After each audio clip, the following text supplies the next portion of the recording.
Malangnya apa yang berlaku sekarang ialah wakil kita tak peduli langsung tentang masalah kita. Bukan mereka tak tahu pasal kampung baru. Mereka tahu berkenaan dengan tanah-tanah Rizab Melayu yang sudah dijual. Sepatutnya mereka jangan buat lagi undang-undang untuk ambil lagi segala tanah-tanah yang dirizabkan untuk orang Melayu yang kata-kata miskin. Tetapi mereka tidak pun menyuarakan sepatah pun dalam Dewan Rakyat. Wakil rakyat, siapa mereka ni? Mereka bukan wakil rakyat. Mereka wakil diri mereka saja.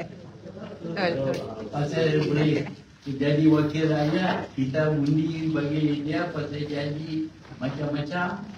Dah jadi wakil rakyat, dapat gaji besar, seronok, tak peduli dah.